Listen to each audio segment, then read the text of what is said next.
인간관계에는 정답이 없다. 똑같은 상황이라도 시기나 상태에 따라 다르게 반응할 수 있다. 각자 처한 상황과 마음이 유동적이기 때문이다. 인간관계에서 우리의 반응은 그때그때 달라야 한다. 우리는 나와 상대, 그리고 상황에 따라 자신의 반응을 조절할 필요가 있다. 상대와의 관계에 따라 나눌 수 있는 대화의 내용과 솔직함의 정도도 달라져야 한다. 조절의 첫 단계는 나의 상태나 상황에 따라 한계를 조절하는 것이다. 지난주에는 친구랑 새벽까지 대화를 나누어도 별 문제가 없었지만 오늘은 1시간도 안 되어 피곤해질 수 있다. 지난번에는 금전적 여유가 있어서 애인에게 비싼 선물을 해줄 수 있었지만 지금은 그러지 못할 수 있다. 이처럼 내가 처한 상황에 따라 나의 반응이 달라질 수 있다. 그러나 어떤 이들은 이러한 상황을 감안하지 않고 관계를 맺는다. 자신의 상황이나 여건을 살피지 않는 것이다. 예를 들어 여자친구랑 헤어질 때 늘 집 앞까지 바래다 주었던 남자가 있다고 해보자. 자신에게 바쁜 일이 있거나 몸 상태가 안 좋을 때에는 여자친구에게 양해를 구하고 혼자 보낼 수도 있다. 그러나 유독 자신의 상황을 살피지 않는 이들은 곤란함을 무릅쓰고 여자친구 집 앞까지 바래다 준다. 이들은 늘 고정적인 역할에 갇혀있고 타인 중심적인 인간관계를 한다. 상호 호혜적인 관계가 아닌 이러한 관계는 결국 좋지 못한 결말을 맺을 수 있다. 우리는 인간인 이상 한계가 있다. 한계란 사물이나 능력, 책임 따위가 실제 작용할 수 있는 범위를 말한다.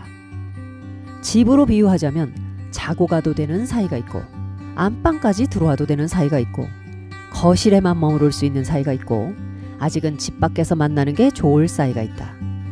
적절한 거리가 다르기 때문이다. 다만 이러한 한계를 엄격하게 적용하는 것은 문제가 많다. 같은 대상이라 하더라도 친밀도에 따라 얼마든지 그 한계는 달라질 수 있다. 밖에서 만나는 사이가 자고 가는 사이가 될 수 있고 또 그 반대도 있다. 자고 가도 되는 사이지만 내가 피곤하거나 할 일이 있으면 곤란함을 얘기할 수 있어야 한다. 한계는 내 상태와 상황에 따라 유동적이어야 한다. 다만 이 한계의 조절과 관련하여 두 가지를 명심해야 한다. 첫째, 이 한계를 조절하는 주체는 상대가 아니라 나 자신이라는 것이다. 만일 내 상태에 따라 한계를 조절할 수 없는 사이라면 친밀한 사이가 아니다. 관계에 문제가 있는 것이다. 둘째, 아무리 가까운 사이라 하더라도 허용해서는 안 되는 최소한의 한계를 설정해야 한다. 최소한의 한계 설정은 상황이나 상태에 따라 달라지지 않는 일관성이 있는 원칙이나 기준을 말한다. 이는 너무 많아서도 엄격해서도 비현실적이어서도 안 된다. 자, 예를 들면 부모에게는 불쾌한 표정을 드러내서는 안 된다. 이런 것은 비현실적이고 너무 엄격하다. 최소한의 한계의 설정이란 이를테면 부모에게 화를 낼 수는 있지만 물건을 던져서는 안 된다 같이 결코 허용될 수 없는 기준을 말한다. 물론 이 역시 사람마다 다를 수밖에 없다. 어떤 사람은 아무리 친해도 친구에게 돈은 빌려주지 않는다 라는 원칙을 한계로 정할 수 있고 또 어떤 사람은 돈은 빌려주지만 내 여윳돈 안에서 빌려준다 정도가 한계일 수 있다.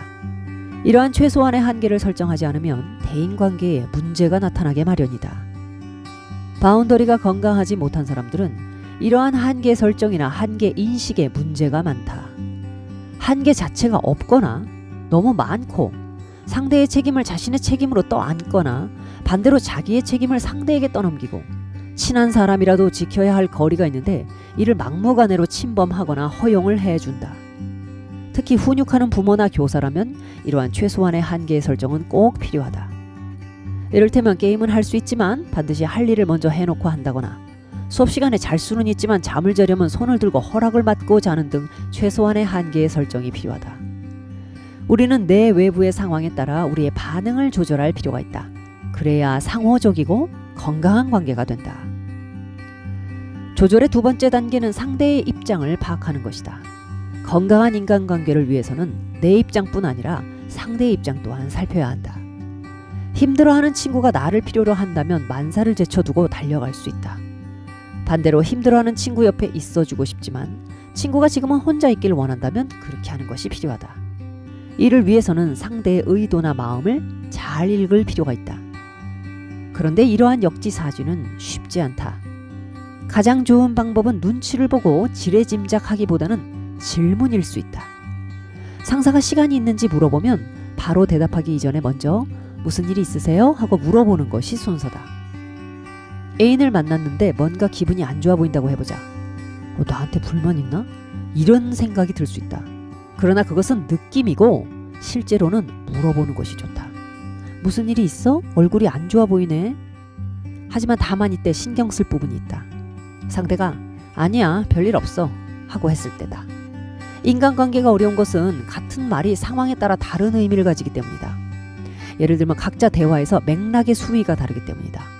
상대가 저맥락 대화, 즉 숨은 뜻이 없이 솔직한 대화를 하는 사람이라면 그대로 받아들이고 이해하면 되지만 만일 고맥락 대화를 많이 사용한다면 한 번 더 확인하는 것이 필요하다. 조절의 세 번째 단계는 통합하는 것이다. 건강한 관계는 나도 중요하고 상대도 중요하고 관계도 중요하다. 따라서 서로를 위해 무엇을 해야 하는지 통합적으로 생각할 필요가 있다. 상대와 나 모두를 위한 교집합을 찾는 것이다.